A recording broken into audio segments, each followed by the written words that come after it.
So I want to divide these into two different categories this time. Okay. Call Me By Your Name, Ladybird, and Phantom Threads are all kind of what my rant is about. Interesting. So Get Out and Dunkirk. I don't care if you want to do those three and then my rant. Do you want to do those two and then dive in? Oh, I can't wait for your rant. So we've got to do all three. Okay. The first three and then your rant. All right. Or do you rant and then we go into the three? Well, I will lay the groundwork and then we'll kind of go into it. All right. So that's what I would like to do. And Let's hopefully you have a lot to say because I don't. I don't know that I have a lot, but I have an amount. Okay. Fantastic. The shortest podcast ever. This was my favorite group we have had in a very long time. Oh, that is interesting. So it's going to be a good conversation. Yes. Okay. All right. Are you good? I'm good. All right. Hello, everyone. Welcome once again to the Academy. Red light is blinking. Yes. Okay. I'm Darryl. I'm Laura. Laura, what's the year and what are the movies we're here to talk about? These are the nominees for Best Picture in 2018, which means they were released in 2017. And of the total of 9 movies nominated, today we are discussing 5 of them. We are discussing Call Me By Your Name, Dunkirk, Get Out, Ladybird, and Phantom Thread. Okay, and part 2, just to let people know. Oh, it is, the part 2 is The Darkest Hour, The Post, The Shape of Water, and 3 Billboards Outside Ebbing, Missouri. All right, and so I don't forget. All right, quite a crowd. Very well done. Thank you very much. Anytime. Okay, other notables that came out this year, we are full in the midst of IP property. Okay. I'm going to give you a heads up for the 5. Okay. Many of them are IP. 1 or 2 may not be. Interesting. All right, here we go. Other notables, Star Wars Episode 8. Okay, can I name them at, can I name them at the time? Because my problem is sometimes I can't remember them back. Absolutely. Okay, all right, go ahead. Star Wars Episode 8. Jumanji, Welcome to the Jungle. Guardians of the Galaxy 2. Yes. No. That's not in top I 5? know. Okay. Despicable Me 3. Yes. That was number 4 Okay. with 1.03 billion. Okay. Fate of the Furious. Beauty and the Beast, the live action one. Mhm. Thor Ragnarok. Yes. Nope. I'm all I know. I'm thrown. Okay. They're, like I said, this is all mostly Yeah. IP, so choose them carefully. Okay. Wonder Woman, Coco, the Yep. animated one, Pirates of the Caribbean, Dead Men Tell No Tales, Okay. I lost my place, Justice League, Mm-hmm. It Part 1, Okay. War for the Planet of the Apes, Mm-hmm. Greatest Showman, Okay. Paddington 2, have you ever seen that? I haven't. I know I have to. It is supposed to be so much adorable. better than it should be. Okay. It really is. Like, I'm not a big Paddington Bear fan, but that movie is amazing. Okay. Blade Runner 2049, Split. Okay. You know Split? Yep, Okay. I do. Baby Driver, one of my personal favorites. John Wick Chapter 2. The Dark Tower, which was a horrible adaptation. And Molly's Game, which was surprisingly so good. That's the Aaron Sorkin one, right? Yeah. Okay. I'm going to go back. So I got Despicable Me 3. Yep. I'm going to say Wonder Woman. No. I'm just doing terrible This one is a today. weird list. Coco. No. Okay, you're going to have to tell me because Okay, I'm just going to randomly guess now. Number 1, Star Wars, Episode 8, 1.3 billion. Makes sense, yes. I should have gotten that. Number 2, Beauty and the Beast, 1.26 billion. This again is Never. worldwide. Right, but never would have guessed that. Fate of the Furious, 1.23. They I should have always gotten make that. so much money. So much And more it's than always they should. worldwide. They make Yeah. barely anything here, but around the world. So much more than they should. Despicable Me 3, which you got, and then Jumanji, Welcome to the Jungle, 962 I million. cannot believe that beat Thor, that beat Wonder Woman, Yeah. that beat all of these other IPs. But it was so damn good. I haven't seen that one either. I've got to see That's that. another one that it should not be as good as it is, Yeah. but it's amazing. And that's based a lot on the chemistry between the 4. Yeah. Okay, so we decided So I tanked that. Okay. we're just going to dive right in with Call Me By Your Name. Okay. Call Me By Your Name, directed by Luca Guadagnino.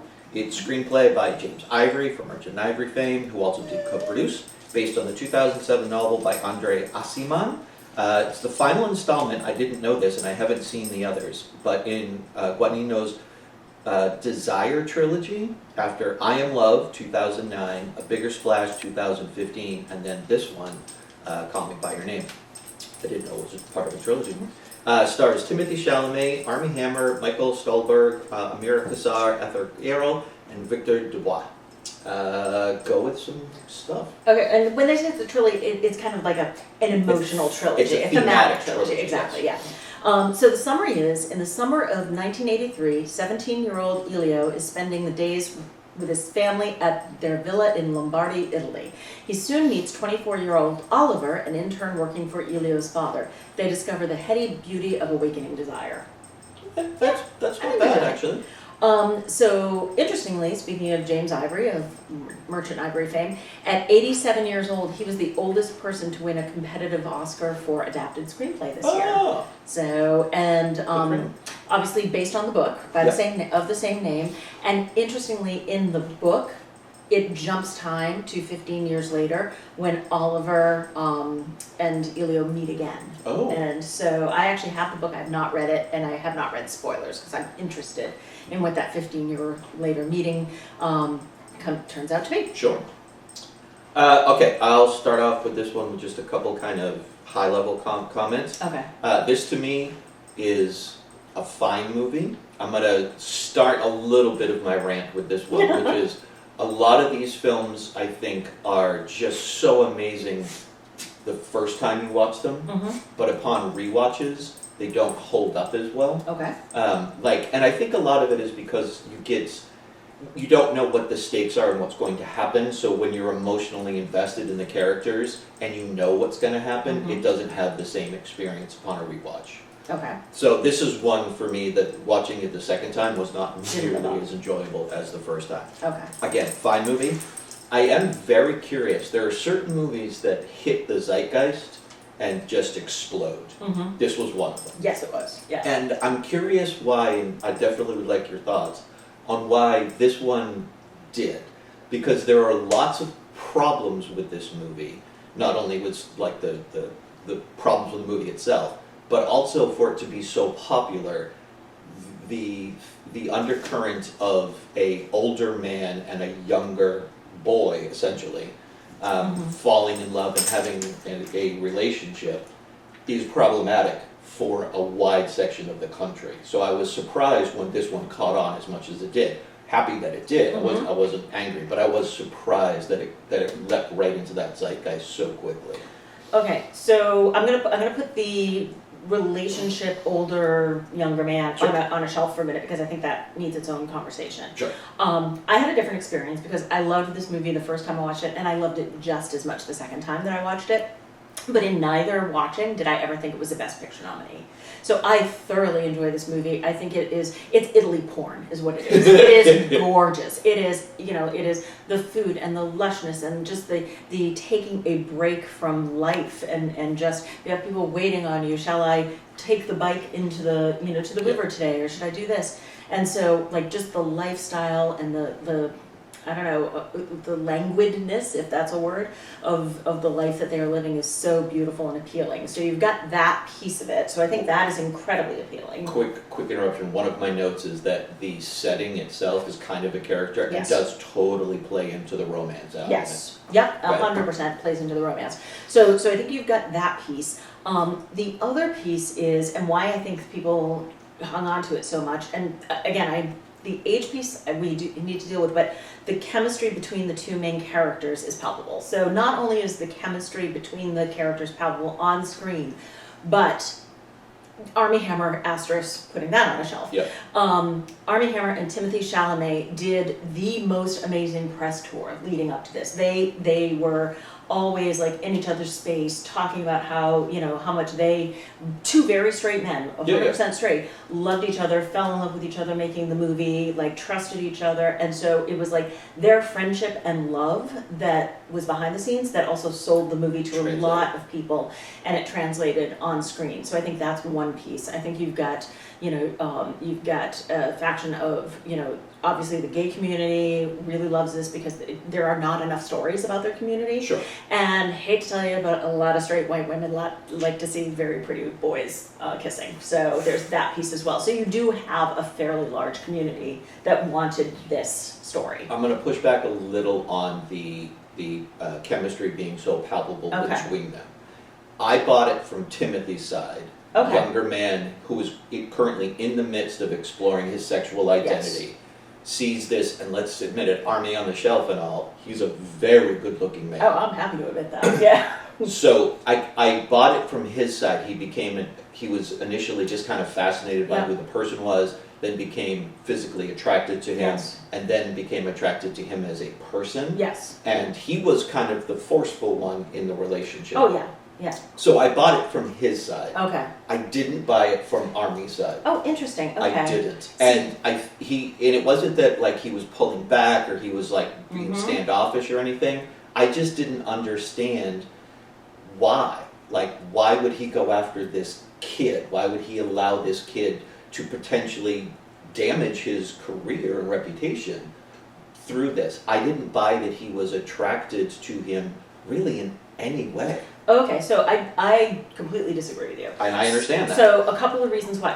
First of all, I loved the two actors together, and I felt they They did were have a lot of amazing. chemistry. But I think Armie Hammer was miscast because he was 30 years old when they cast him, and the character was 24. Okay. And I think if you had a 17, so the characters were supposed to be 17 and 24. Okay. And that is not that much of an age difference. No, no, In I agree. Italy, in the Yeah. 80s, I think that if you had had two characters that one of them is just out of college and one of them is going into college, Yeah. I don't think that would have been that much of an age difference, and I don't think anybody would have cared. I think it's because Armie Hammer looked like a grown man and Timothée Chalamet looked like a younger boy. It bumped heads. I did not know the ages. I Yep. was just assuming that Armie was playing someone in his late 20s, early 30s. Nope, he should have been Okay. 24 and 17. That does change it. And I think that changes the whole chemistry of the relationship. It really is. So I don't think Armie thought that there was, and also they're in Italy, and I think that the norms and the morals and everything was a little bit different even back Sure. in the 80s. So I think, again, when Timothée Chalamet tells his parents, "Oh, I almost had sex with this girl last night," their answer was, "Why didn't you?" Yeah. So I think that they are telling you that the kind of moral compass is very different, very much looser than you would find the U.S. morals at the time. I was going to mention that exact same quote because it does set up Timothy to have the freedom to be able Yes. to explore. Like, from that sentence alone, you can understand that they are very nurturing, very allowing, very progressive parents. Yes. Yep. Dad, I think, more than mom, but Yeah. but definitely both of them. And because of that environment, again, that's why I buy it with him, like, that this would be something, why not explore this? Yeah. This is a feeling I'm having, why not explore this? So I totally buy it from him.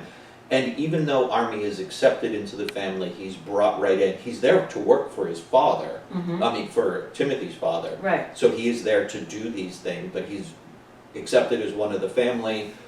He's constantly around them and everything. Again, I just didn't buy it. Changing the age does help a little bit, Yeah. but I didn't see the signs. I saw them with Timothy's character because the film, I think, went almost out of its way to show his progression of falling for him. Scenes where he's just sitting there smoking with all of his friends around him, staring at Yes. Armie. There wasn't the reverse. See, but he talks about that. Like, there's a whole scene of Timothy saying to him, or Elio saying to Oliver, "I thought you didn't like me. I thought you hated me." And Oliver's like, "I put my hands all over you the first time I met you. We're on the volleyball court, and I'm touching you, Okay. and then we're somewhere else, and I touched you, and you jumped away from me, so I figured you weren't interested. I didn't want to pursue somebody who wasn't interested." So I think that until Timothy showed that he was thoroughly interested later on in the movie, I think Oliver showed his interest first, and then he turned off the spigot. Okay. So then why, if that, and you're right, all of that did happen, and maybe Yeah. I just didn't remember correctly. So then why, when the two of them are at Timothy's secret spot, and he puts his hand on his crotch, and Yeah. he's like, I don't think we should do this. He pulls back even further before then allowing. Once they're together, it's full on, and Armie's character just plays with him. But that getting to that moment, I don't know. Because he's been rejected. I think if you've been rejected, you're less likely to kind of take the overtures. And he also sees him being very sexual and flirtatious with these other girls. Yeah. And so I think Oliver is like, I'm just going to be one of the crowd. I'm going to step out. Thanks Okay. very much. It's like, okay, you're just sexual. And I think he was, but you're exploring your sexuality, and that's great, but that's not really what I'm in for. And then once he realized that, oh no, it's me he wants, it is me, Oliver, I think that's when he went full speed ahead. maybe that's my difficulty then, is I wasn't picking up on the cues that the film was putting out there on Army's They were side. very, very subtle. Yeah, and a lot of these You need to movies, watch it another time then. That's my recommendation. a lot of these movies are very subtle. Yes, yeah. So that's probably on me as a viewer not picking it up. I don't think it, I don't know, maybe a scene or two of it being a little bit more overt would have helped me along. I don't know if, let me know, does anybody else feel the same way that I do? Because I know I'm in the minority in this opinion. I understand that, I accept that, but it was something that I did struggle with, just not buying the relationship on Army's side. But also, the other piece of it too is just like they're just two different people in two different parts of their life, and this is just a summer romance. It is a doomed summer romance from the beginning. One of the things, Sorry. one of the, I just can't help going there. One of the things that I thought was really fascinating was the physicality of the two characters, because like, Elio is almost like he's a puppy, almost like the way he's kind of crawling over him and he's playing with him and he's butting heads like almost young animals would do.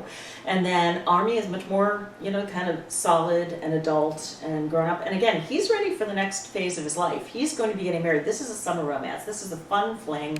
He really cares about Ely, but it's a fun fling for him. And Ely, I think, is just kind of finding out what opportunities are available for him in life. So they're also looking at this as something very different. Yeah. So I think that's a piece of it as well. Yeah, and that's a piece that I knew but was not in the forefront of my head when I was watching it again this time, is that they are in different places.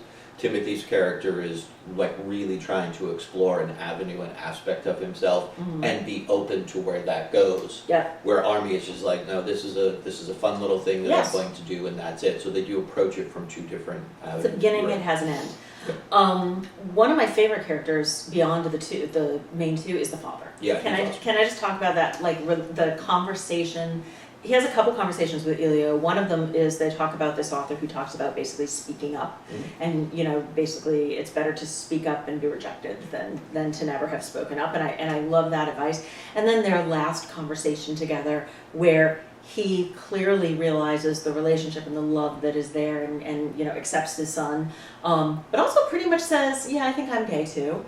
And there's a line the first time I watched it where Elio goes, do you think mom knows? And the father goes, no, I don't think so. And the first time I watched it, I thought he meant about him and Oliver, and he didn't. He meant about your yearning and past love. And the father was like, no, I don't think she knows about that, because she clearly knows about Elio and Oliver, which they actually say later on.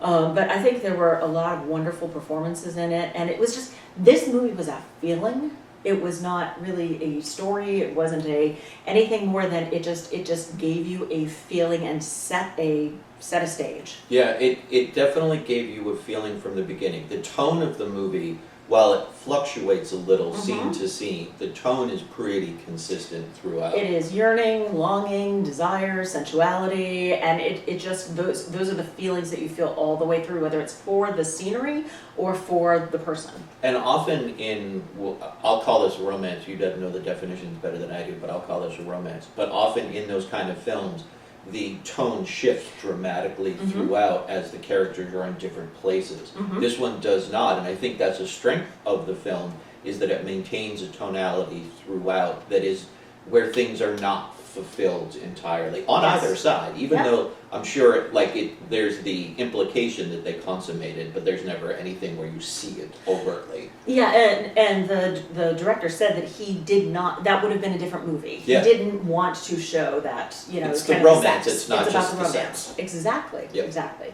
So yeah, I just loved the, first love, first romance, exploring what's out there. I just loved the feelings that it gave. But again, I really enjoyed this movie. I don't know that I would have seen it as one of the best movies of the year. And I agree with you on that. All right. All right, let's move on to another You one. said you weren't going to have much to say about these movies. Well, I don't have a lot of notes. I have Okay. one of the good things that I like about our conversations is we bounce off each other quite well. Yeah. You'll mention something which will spark something in me and vice versa. So sometimes I know I don't have to write a lot of notes. If I ask you to take the lead, like I'm going to on Ladybird, Okay. I know it's still going to be a good conversation.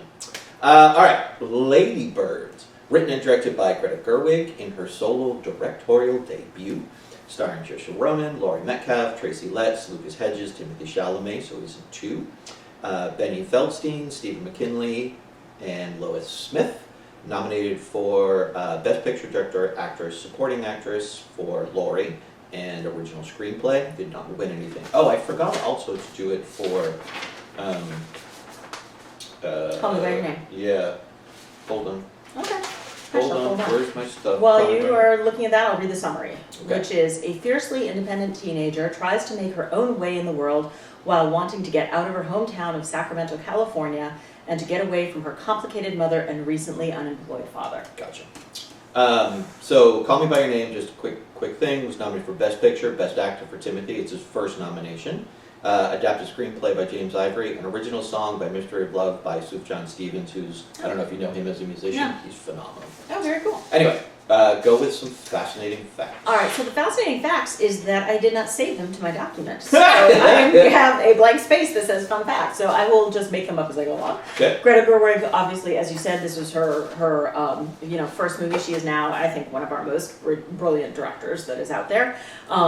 Saoirse Ronan, this is, I think, maybe her third or fourth Oscar nomination for this movie. You got, Atonement, Brooklyn, and I think there was one other in between, and now this one.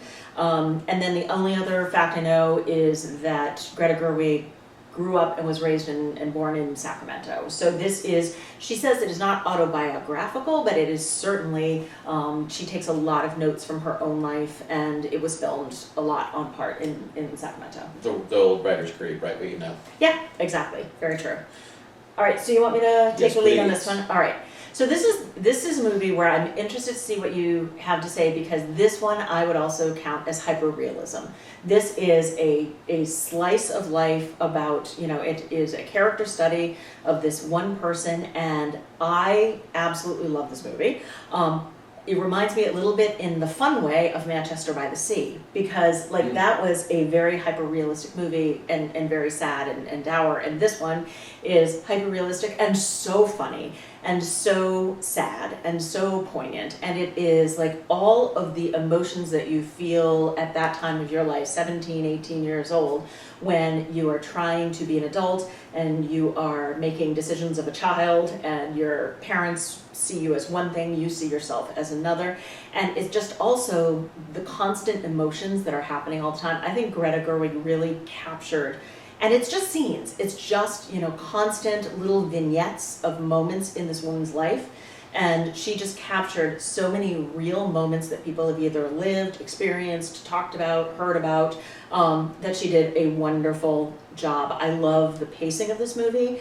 I don't know that it has a lot to say. That is the one criticism I would have on it, is it's just a coming of age story, as some of the best movies probably are coming of age stories, but it doesn't say a lot, but it makes you feel a lot. So I've got some specifics in there, but I need your thoughts. You're right, it doesn't have a lot to say, it's a snapshot. Yes. What it does convey very well is emotion, and multiple emotions at once. You're right. One of the strengths of the film is how layered and complex a simple scene is. Yes. And that's all due to Greta's writing. Did her husband help her with this one as Nope. well? This was all her? This was all her. I know that Yeah. they write a lot together, No, but I didn't they've know. written, he helped with Barbie. The rest of it is all her work. All of her work has always been all her work. Oh, okay. Yeah. For some reason, maybe it's that she Yeah. helps him. Maybe that was what I was thinking. I Anyway, think- it doesn't matter. Yeah. No, this was entirely Greta Gerwig.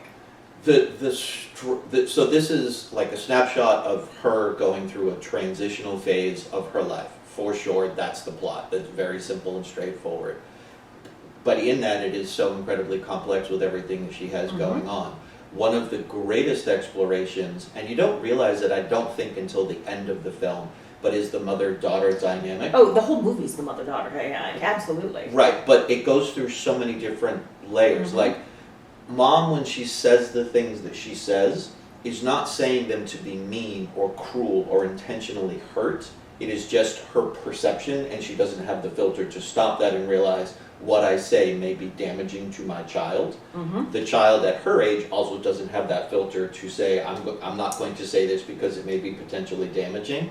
But I'll give you an easy example of how incredibly well written their relationship is.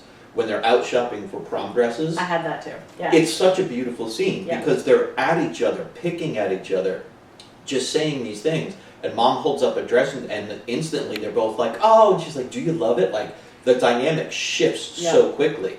And even at the end, when you see mom, and you know, through a lot of the movie, you're not liking what mom is doing because she's just on her so much. But then when she leaves and the husband has to like console her because she's lost something that she is very close to. Absolutely. You see the full dynamic of the relationship and realize that it is not just a one-sided thing, that it is incredibly complex. And even though she's nitpicky and says things that are hurtful, they are not meant to hurt. They're meant to try to be more instructive, to make her better than what she says. One of the most heartbreaking lines is, I just want you to be the best person you can be. And she's like, but what if this is the best person I can be?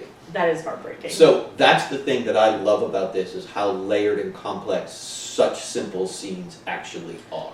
I agree. I had picked out the dress scene as well as incredibly well done, but also, especially if you compare it to the next time. So the scene you're talking about is when they found the Thanksgiving Day dress. Oh, okay, sorry. So, yes, but yes, it's yes, really yes, interesting because yes, they're at each other, they're picking at each other, and then suddenly they both agree on a dress and it's a happy, happy moment. The scene when they're picking out the prom dress is they have very different styles and they are both pushing and they don't agree. Ladybird chooses the dress that her mother criticized and said, oh, well, again, with that passive aggressive, don't you think that's too pink? Because that's not the dress I see you in, that's not my vision of you. Right. And Ladybird said, kind of, in wearing that dress, says, it is my vision of me. So I actually thought that those two were showing Ladybird's growth of, you know, like, yeah, that's I a good point. I had the same taste as you here, and now I have different taste, and I'm going to express that different taste. And just like going to New York, you know, kind of expressing that different taste. But all of that said, you're right. The mother is seen as doing, you know, like being, you know, thoughtlessly cruel in different ways that you can tell that she loves her, but that she's picky to the father. She's thoughtlessly cruel about bringing down the father, who's just sitting there minding his own business. And she's like, he's depressed, he's unemployed, look at him. It's like, dude, I'm eating. So I thought that the mother was very well portrayed. But yet, when Ladybird has that moment where she needs her mom, because she just had sex and it did not go well, her mom is there and they have that beautiful emotional hug. Yep. And they do their Sunday routine of going to look at open houses that they know they will never be able to live in. And so it was very, very sweet because the love is there on both sides, but they both need to grow and to let Ladybird grow. The other thing I loved about this is Ladybird is not a 100% likable character. No. She treats her friend badly. She treats, you know, people in her life badly. She doesn't know who she is. She treats her brother and his girlfriend terribly. And the girlfriend, I think, is the unsung hero of the movie. She's delightful. And she's who you are at 17 and 18. You're selfish and you're mean and you're trying to figure out who you are. Right, that's what I was going to say is Greta didn't pull any punches to try to make the character incredibly likable despite her faults, which we've seen in a lot of writing. Yes, yeah. She put it out there. You still like her, but you're like, that's a thing that I don't like. And you're right, that is the way, particularly I would say, females are at 17. Oh yeah. Guys start earlier. They get super selfish a lot earlier, but you're trying to figure things out on your own, and in doing that, you do have to internalize and self-focus, and you don't realize that other people are going through things as well. And that comes across in almost every scene that she's going through, is that she is trying to figure something out. She thinks she knows who she is, but she keeps trying things to kind of either reinforce that thought or to come up with something new. And I think at that age, everybody tells you who you are. And I think this is particularly true for women. Parents tell you, your mother tells you, society tells you, your boyfriend tells you. People tell you who you are, and this is her trying to figure out what of those things she wants to be and what she doesn't. And like her biggest growth moment comes when she decides, you know what, I want to go to prom, and you people are not my friends, and I want to be with my real friend. And I think for me, that was her biggest moment of growth. Can we talk about her exploring a relationship with Timothy? I was doing some reading of other people's comments, and the hate for Timothy's character, who in the heat of the moment lies to her and says, fully lies and says he's a virgin. Yes, and it's a complete and utter lie. He admits it later on, tries to pass it off as nothing. Dick moved to do in the beginning. but also it's the heat of the moment. Well, and that's the thing. It's like, is he really lying, or is he just doing a yeah kind of It's like the much bedroom's more than over that. here, Yeah. and and just I'm gonna get you over here, Yeah. and whatever I have to say yes to. Yes. It is much more that rather than like something plot out and thought of Exactly. beforehand. Exactly. So I don't give as much hate. Is it still a lie? Absolutely. Is it Yeah. still manipulative? Of course it is. Is he a But- 17, 18-year-old boy who wants to sleep with this girl? Yes. Yes. Yeah, exactly. Who is not in any way forcing or leading her there against her will. And I liked the moment itself was not made magnificent or Nope. wonderful. Nope. It was what happens to a lot of 17-year-old boys. It's very quick, it's over, and you're like, that's it? Okay, well, technically, I am now no longer in the former category. Exactly. But that happens to a lot. It was very, all of this was no frills. Yeah, yeah. It was their house and where they lived and their, just like the way they communicated with each other. It was the way normal people act. And again, I love these movies that are truly normal people acting and living and just showing you a realistic slice of their life. Because I think it was realistic. I would put this in the category of the movies that are 100% know what they are and are trying to accomplish and Yep. don't shy away from it in any way, shape, or form. Exactly. This is definitely in that category for me. Yep, I agree with you. Remind me a lot of The Kids Are Alright too, with Yeah. kind of very similar of not a complicated story, just showing a moment in a life of this family. So this is going to be part of my rank, which we'll do for the next one. This is also in that category of a film for me that the first time is so much more enjoyable Okay. than when you know what happens and watching it again. Okay, and if you're going to say this on the next movie we're going to talk about, all three of the movies that we're going to be talking about, I enjoyed so much more the second time. So that's really funny because in this movie, again, I think there's so many more things I picked up on with the mother's relationship, with like the father and the son going for the same job is heartbreaking. And I think I was so focused on Ladybird in the first movie that I didn't even really pick up on the people in her world, which is what you're intended to do because she is selfish Yep. and barely paying attention to those people. And the theme throughout all three of these movies, and this is I think part of what it's all about, is the subtlety of things. Yes. Yep. So we'll do the Phantom Thread and then I'll start it unless Okay. you have more to say about Lady Nope. I would just say that I agree with you. This is very similar to Call Me by Your Name because it leaves me with a feeling, and the feeling is remembering what it's like to be of this age and all of the things that you are trying to figure out while the world is sending you mixed messages. Yep. So loved it. Okay, so let's move on to the Phantom Thread. Okay. The Phantom Thread, shot and directed by Paul Thomas Anderson, I normally absolutely love.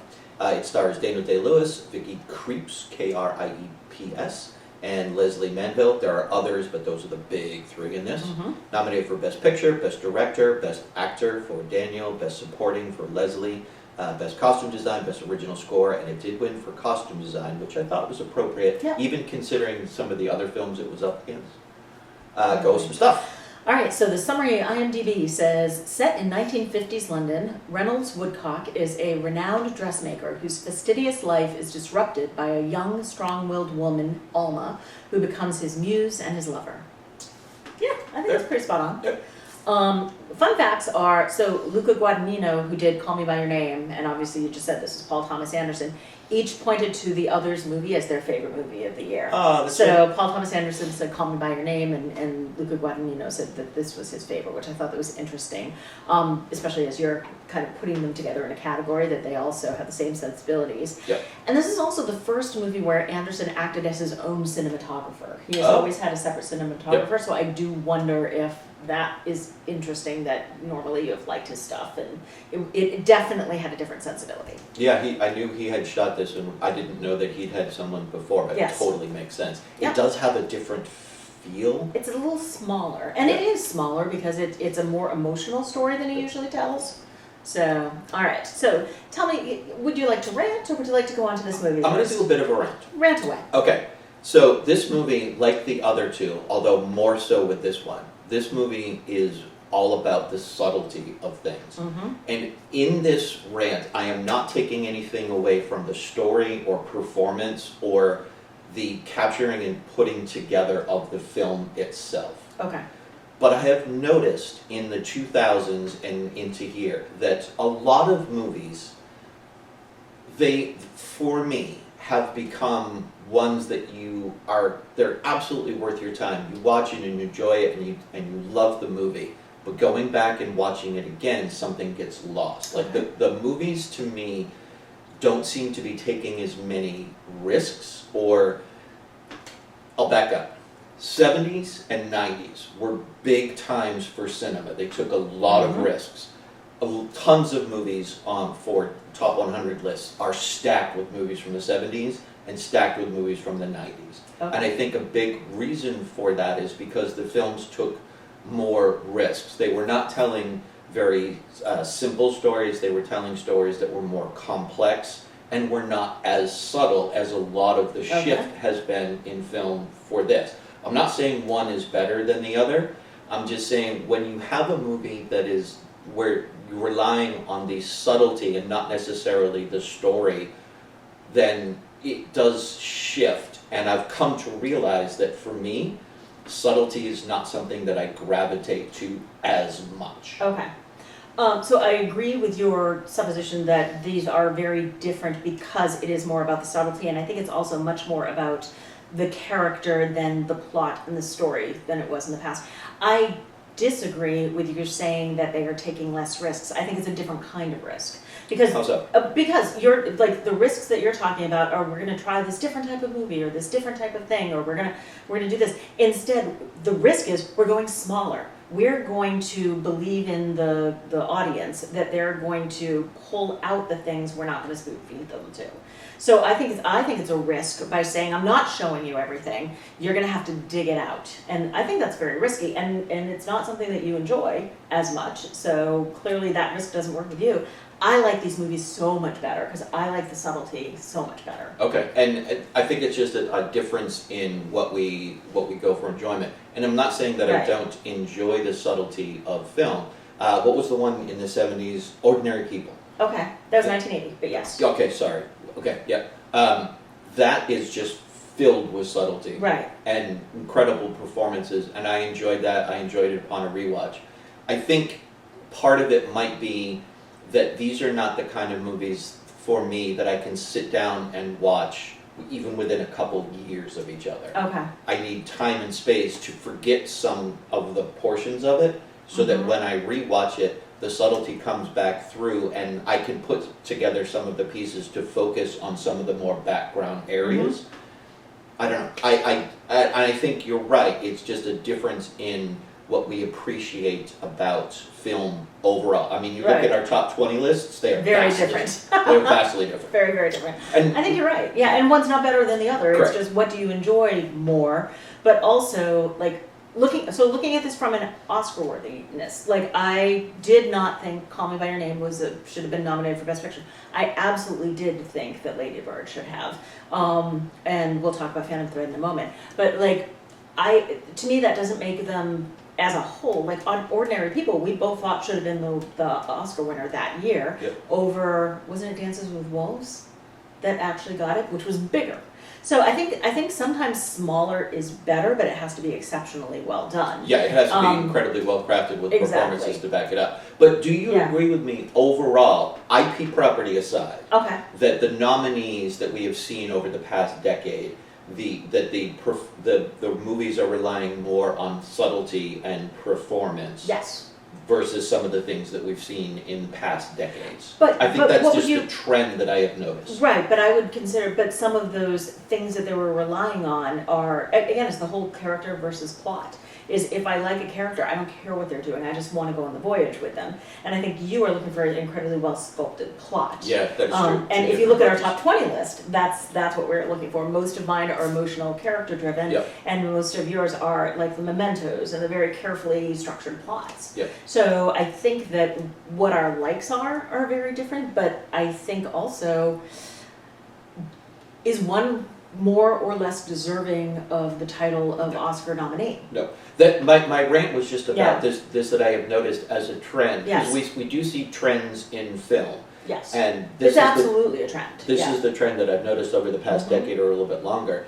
is that, and I think that part of it is due to the expansion of the I was category. just going to say the same thing. Is I think that we wouldn't have seen many of these movies be nominated. Call Me by Your Name would never have been nominated in a field of 5. Moonlight would not have been nominated, I don't think. Exactly. It would have been overlooked, and then of course it ended up winning. Yeah. So that's kind of the point of my rant, is Yeah. that is what I have noticed, is that the shift for what the Academy is recognizing and putting Yes. up there is leaning towards more smaller, more films that are more subtle, but are absolutely relying on amazing performances Yes. and great writing. Scripts. And the crafting of being able to put the film together. Without those three, you're not going to have the film. Yeah. But that was my rant. That was Okay. the trend that I have noticed. All right. It is a good trend. It wasn't a rant so much as a very well thought out observation. Well, thank you. All right. So let's talk about Phantom Thread. Okay, that my rant was pretty much. That was the intro. Well, yeah, it was basically Phantom Thread for me is one of those movies. I enjoyed it the first time, but I enjoyed it because of performance, not story. It's incredibly well crafted. Paul Thomas Anderson, whether you like his films or not, he does craft a great film. Agree. This is just, I think, for me, my least enjoyable of all of his movies. I actually would probably agree with that. I like Paul Thomas Anderson. I don't love Paul Thomas Anderson. There's certain ones that I love. He's a hit or miss for me. There are ones Scorsese. that I love. Yes, very much so. This one I actually enjoyed more on the second watch, because in the first watch I didn't know what was going to happen. And so once you realize what's happening, it's so interesting on the second watch to watch it unfold, knowing Alma and knowing what she is doing. Never has a couple been more perfectly made and well suited for each other than the couple in this movie. I absolutely love that they're terrible, terrible people, and their terribleness fits in like a puzzle piece. Yep. Because he needs a strong woman to control his environment, to tell him literally what to do. And now he has found somebody who will control his body and his bodily functions, and he's delighted with her. I love how, and it's just a testament to the writing, but also to the filmmaking overall, that the first couple scenes you see him with someone different. Yes. And you see who he is and what he does and the smallest little things that annoy him, and Yeah. how dictatorial and regimented his entire life is. So that when she comes into Yeah. the picture, we eventually get those scenes replayed. Yes. And the first time she's adapting and demure and like, okay, whatever. But then we get that scene again, and then Yeah. again, and then again. I'm gonna scrape my fucking toast. Yeah. So that's just what, like, you can say what you want, but I'm pouring the water Yep. in And the you- most annoying way possible. So slowly you're seeing how his life is Mhm. becoming disrupted by this woman. Yes. And he both rebels and embraces it, which Oh, I yes. think is the brilliance of the performance. Is he's like, I absolutely hate all of this noise, but I'm not going to move or go anywhere. I'm going to sit right here and just grumble and Just complain. take it, exactly. But, and also, I think that his relationship with his sister is the key of this movie, too. I Yeah. think it's just, I love Leslie Manville and everything that she does, but in this particular movie, she is, like, you look at her hair, and, like, literally every hair is pulled back, beautifully in place. She is as controlled and fastidious as him, and she is the one controlling his environment. I'm done, basically, like, I don't want that my lover to come back, so sister, please take care of that for me. Like, I need this to happen, so my sister will do it. I am having my first date with my muse, and sister, please come in as I measure her body. Yeah. Like, that scene Alma was so vulnerable, and then you realize as the movie goes along how not vulnerable she is. And it's really interesting, her turn. I loved her. Why have we not seen that actress anywhere else? I couldn't find anywhere else that I've seen her. Did you look her up on IMDb? Yeah. Oh, interesting. Yeah. I think she's French, right? Yeah, I think she's doing a lot of movies. There's just not anything that I've seen or that's come to, Okay. come to the U.S. Maybe I missed one, but she was brilliant. One of my favorite scenes, speaking of the sister, is when he's doing one of his typical rants, and he basically tells her to fuck off. And she's just like, no, Yes. you're not going to do this with me, because you will lose, and your life will be hell, and you know this, so sit down and be a good boy. Because, again, he thinks he's in control. Yeah. He thinks he's controlling his environment. But whether it's his mother or his sister or his wife, he needs a woman to create that environment for him. Like, he is unable to maintain that. The whole surprise supper fiasco was just perfect. I thought that was so incredibly well done. But the one thing is, it's so uncomfortable. It is just, I don't love, he's so horrible, and it is so uncomfortable.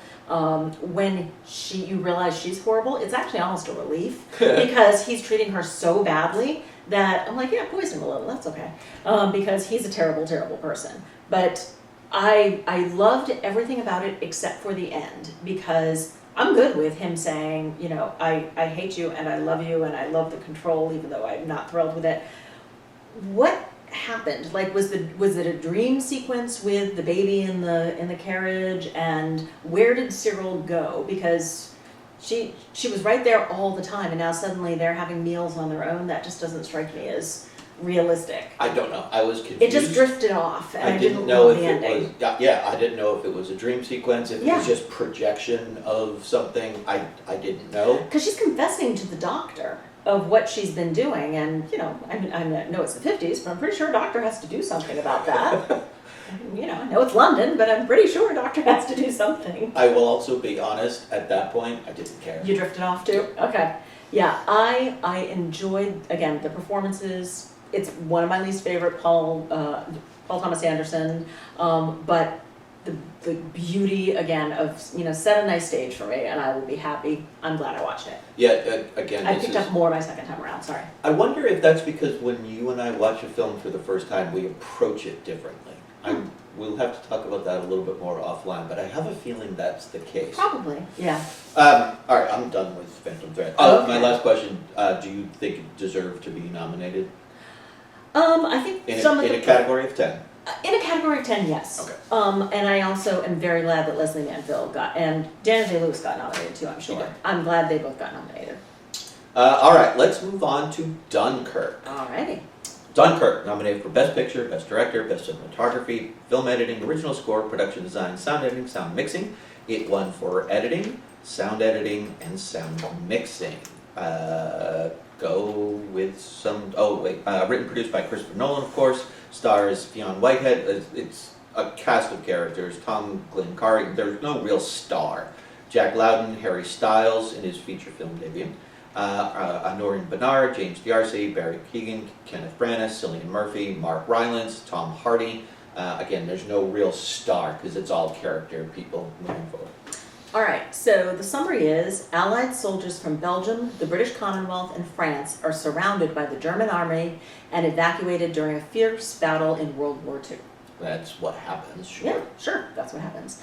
A couple of fun facts. I love this one. 30 Dunkirk survivors who were in their 90s at the time were invited to the premiere, and they loved it. They said it was very true to what they experienced, but it was much louder than the actual battle. So, which apparently Christopher Nolan enjoyed very much, hearing that his movie was louder than the battle.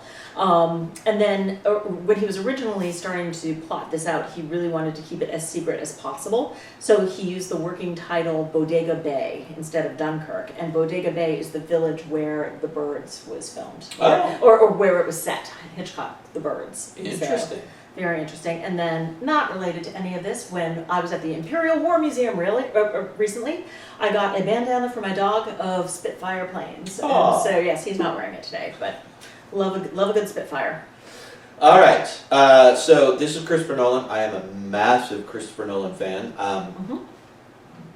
Kind of jumping off my rant a little bit, I think Christopher Nolan is one of the few directors that exist in modern times that every film is a risk. He really does take risks with what he does. Sometimes it's subject matter, but mostly it's in the way he crafts and puts together a movie. This one, as he does in every movie that he ever done, it plays with time. So we have the 1 day, 1 week, and 1 hour. And the way all of these things are crafted in typical Christopher Nolan style is absolutely impeccable. I do think it's important in the beginning. We talk about a lot of times like the necessary information for you to enter a world of a film. A lot of times with Christopher Nolan films that becomes conversational dumps that people have to explain the science of something or whatever. In this case, it's literally written on the screen. Yeah. The beach, 1 week. So those help as you're going through, because otherwise you could get completely confused as to what's going on. So, but that said, the way all of this is interwoven, this is not my favorite Christopher Nolan film, not even in my top 5, but is just impeccable. I agree with all of that. I like Christopher Nolan, not to the extent that you do. I like it very much. I like this movie very much. I don't think it's one of his masterpieces, but think it's very good. I do think, though, I wonder if you and I have don't have the knowledge of somebody, like for folks in England, for like Christopher Nolan, Dunkirk is such a major part of their history that they may not have even needed the cues that we needed as far as the beach one week. Yeah, like everybody knows the story of Dunkirk. I think it's part of their history the way Pearl Harbor is part of ours. So I think that it would be far less confusing for them, regardless of any information that he provides. So. I liked the way that he did a really good job of going back and forth between the stories. Is you never sat with anything too long, and then you never had time to forget what was going on somewhere else. So like he does an amazing job with pacing. And then the other thing that I thought he did a really good job with was, you said time, I'll say space. Because there were very claustrophobic scenes where they were in the boats, they were under the water. He was doing, water scenes. He was doing sky. They were large and huge. Then you're like right on Kenneth Branagh's face. So the way that he was able to go back and forth and not have it be jarring of all of the space that he used, I thought that was incredible.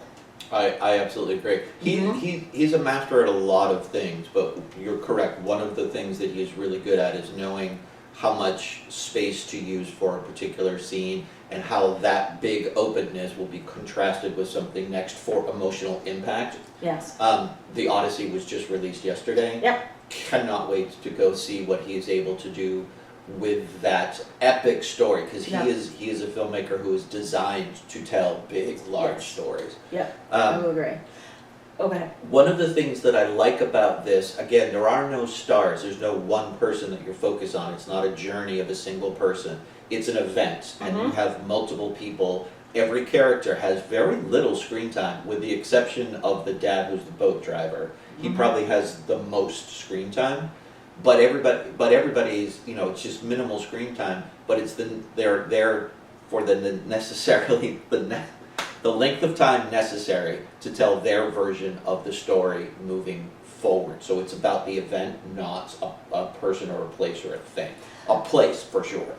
I agree with that. The quibble that I would have is the casting, because it did have a lot of stars. Like, Mark Rylance and Cillian Murphy and, Kenneth Branagh. And then it had some newer actors who couldn't hold the weight, I think. Of like the guy who played Tommy, I think was supposed to be one of the stars, because we start with him, we follow him all the way through, and I don't think he had the charisma. I don't think he could keep up with some of the other really strong, well-known actors. So I would say he should have either gone with all names or no names. But this mix of the two, I was like, oh yeah, star, and that guy, who I don't care about now because I don't know who he is. I will agree, but I will kind of clue you in from a practical standpoint.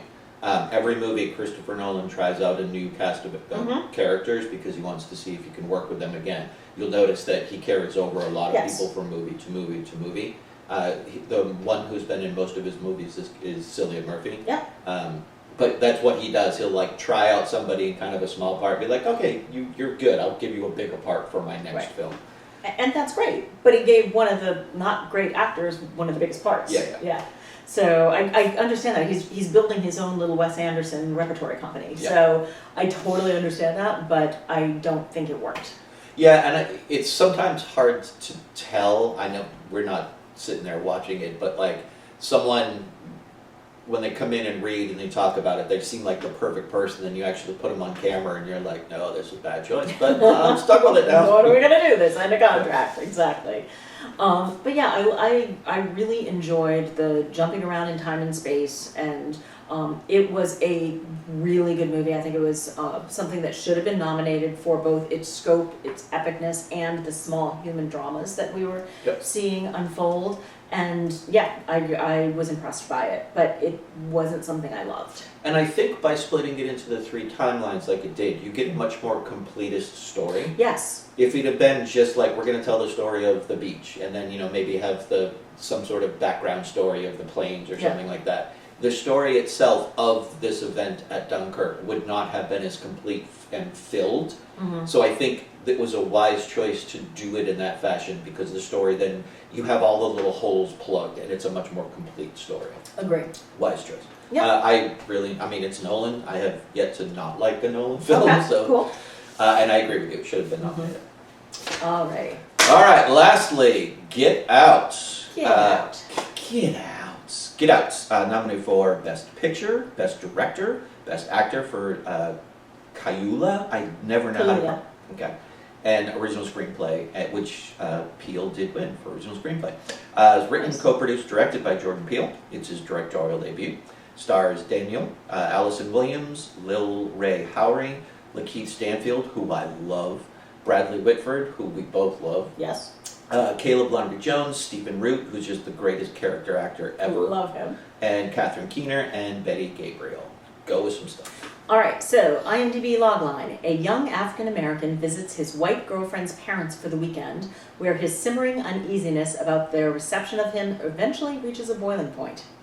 That's very understated and no spoilers. So And yes. also misrepresentative, because when he actually gets there, they're fully embracing. Like, he has trepidations, but when they get there, they're like, Oh, I think it's so uncomfortable. I think it's a horror movie from the minute he sets foot in Okay. that place. So we will chat about that. we will chat about that. Couple of fun facts is Bradley Whitford was cast in part because of Josh Lyman from West Wing, because Jordan Peele said he wanted people to immediately embrace the fact that these were white, liberal, do-gooder family. And if you see Josh Lyman heading up the family, you will. That's the sense you will get. So, which is absolutely true. Jordan Peele was only the 4th black writer to ever be nominated for an Oscar for Best Original Screenplay. So Suzanne DePasse, who did Lady Sings the Blues in 1972. Okay. Spike Lee for Do the Right Thing. Yep. John Singleton for Boys in the Hood. That makes sense. And and then Jordan is the first one to win. Yeah, which is shocking. Fuck you, Academy. Anyway. All right. I absolutely adore this film. This, to me, is another example of a film taking a risk. But it also is incredibly subtle at the same time. The reason I wanted to do this one last is because I think it's a mix of everything that currently we are seeing in cinema at its absolute peak and best. And it's also that because it's such a mix of things, it is such a horror story, but there is so much packed into it, like a good horror movie can do. Like, it almost, while it feels like a horror movie, if you're just watching it, it's not until until it is. But it's not. It just has that feel, which that's hard as fuck to pull off. And you're not a huge horror movie fan either. I'm a huge I like horror movie fan. thrillers. I Yes. just don't like jump scares and horror. I like them both. I especially like horror movies, and I love how smart this movie is. Yeah. It is smart, it is well written, it is well performed. This is the one where, exactly, it has something for you, and the story is tight, incredibly tight, and the performances and the characters are just what I am looking for, and you can find something, something new and interesting every time you start on one of those, like you start at the party, and it's incredibly funny, and the satire is there. I laughed out loud at the end of the movie when we know Allison Williams is a bad guy, and she's sitting there being about as white girl as a white girl could be, listening to the Dirty Dancing soundtrack while eating dry Fruit Loops and looking for her next mark. And it was like, that could not be more white girl, like, horror right there. So I just enjoyed that tremendously, because we're terrible people. I think it was a horror movie from the moment he met the parents. Because again, like, when you're not sure about Allison Williams, even though I think we all kind of knew she was that guy as well. I will admit, I didn't. Oh, you didn't? Oh, okay. Right. Something was up, and I'd heard a little bit about it, but I was familiar with Jordan Peele from Key and Peele. So and I knew that straight comedy. Yeah. And so I knew that he had directed this horror film, and there was buzz about it. I purposely didn't look anything up, and I was like, I wonder if it's like a horror comedy, because it comes from that background. Yeah, like scary. So I went in not knowing what to expect and just let the film kind of wash over me. So I was accepting and embracing, like, oh, okay, so we're going to obviously be talking about some race stuff in this. Because you got a white girl and you got a black dude. There's going to be some race stuff, but not expecting what the movie actually was. Yeah. But I just love, like, she is so, the first night when they're together, she is apologizing for her family and the way that, Yeah. you know, her brother is overly, he's a douchebag, just Yes. straight up. But yet her parents are no better because everything they're saying is about his race. They're talking about, oh, well, this one and that one, and, you know, like, we're so cool, dude, and my man, and all of those things. And so even when they're not talking about race, they're clearly thinking about race. And the same thing at the party, when you know something strange is up, and it's like, oh, I love Tiger Woods. And it's like, it was a horror movie from the moment he like walked over the threshold. And those those moments at the party where it is clearly the white person trying and thinking they're being cool yes. and doing something correct, and it's just over and over and over again. That any white person watching that who has ever had a moment like that in their life must have just gone, oh, fuck. Oh, I thought through the whole thing, oh, we're the worst. Yeah. We're just the worst. Yes, and Learn it was, a lesson here, people. Yes, and I hope that any white person like us that was watching it learned a lesson. But it was so funny and so real and so raw and so wrong. And I will say, I think the best performance was Allison Williams. I thought she was tremendous. Was far better than I expected, because I watched her in Girls, and she was fine. Yeah, yeah. But when she's on the phone with Ron, is the friend, right? She's on the phone with Ron, and she's like, oh my god, I'm so upset, blah, blah, blah. And then she, like, turns it on a dime. Yeah. And the same thing with holding up the keys. She's like, where are my keys? And she's clearly freaking out, where are my keys? And then he's like, Rose. And she's like, hey, you know I can't give you the keys. And, like, that turning on the dime that she did, I thought was brilliant. Yeah. I don't think anyone in this movie is miscast. Nope. I think they all pull it off incredibly well. They, as you like to say, everybody knew their assignment. Yes. Bradley in particular was like, I know what I need to play and what I need to do. Everybody was able to pull off their roles, which as you're watching them, you can tell there's something behind, but you don't know necessarily what it is, of course, until the reveal. Yeah. But there's something sinister behind all of these white people, and you don't know what it is. Sinister is a great word. Feel it. Exactly, because you're like, okay, is it underlying racism? Yeah, is it like they're just a little uncomfortable? Is that like what is happening? And you're like, okay, well, I didn't think that's what was happening. The one flaw I had in what was otherwise a fully tight movie was the two servants, the grandma and grandpa. Yeah. You know? Like, I didn't understand if that really was grandma and grandpa. Why were they the groundskeeper and the maid? Why were they serving the family if they were truly the grandparents? It didn't make any sense to me, and it was so small in a otherwise incredibly tightly woven story that I'm happy to hand wave it. Yeah, because they were almost zombie-like, whereas everybody else was not. Right. Yeah, so I don't know. I did like, I don't know, it made me giggle that the one serious non-racist person in the entire thing was Stephen Root. He's like, I don't care if you're white or black, I just need your body. I just need your eyes, exactly. That's all I care about. Yeah. Yeah. I love Stephen Root. From News Radio days. Yeah. Jimmy Jam? No, Jimmy John? Something. I don't remember. So I love this film, and this will absolutely hold up on a rewatch, but I recognize that I need to give it like 5 or 6 years between. Yeah. And this is one of those movies, if not the movie, I can't remember, that started or at least pushed along the elevated horror thought, movement. And I mean, he really started a different type of horror genre. Yeah, the over the top of it is not, when you say that phrase, that this is an over the top horror movie, because of the end. I don't think it's over the top, yeah. Okay, well, I guess I'm thinking more of like Nope, which is kind of over the top. Yeah. But when you say that, it's not the way that you think. No. It is. I know there's a word for it, but I'm just not being able to think about something that on its face is so much more behind. I just can't think of the term. Okay. Anyway, Objects in the rearview mirror, and you pull them and they appear. I absolutely love this movie, and I'm so proud of Jordan from going from what he did to be able to do this and then maintain it as he does the films after. Us, not so much, but no, definitely. Yeah, Get Out is an amazing film, and he's an amazing filmmaker. All right, so out of these 5, I think we're going to differ on what gets moved forward. Okay. What would be yours? I would absolutely move forward Get Out Yep. and Ladybird. Okay. And I would happily move forward Phantom Thread and Dunkirk if you want to. So the only one is I would absolutely move forward Get Out. I would move forward Dunkirk, and I will. I was going to say it in such a condescending way, but I was going to say, and I will allow Ladybird. Okay. You can allow anything you want. Wow. Okay. But I will, Ladybird would be fine. Would you not move forward Phantom Thread? No. Okay. Then I will allow Dunkirk, and you can allow Ladybird, and we both agree on Get Out. Yes. Okay, 100%. Excellent. So 3 moving forward. Okay. As always, let us know what you think in the comments. Thank you all. Thank See ya.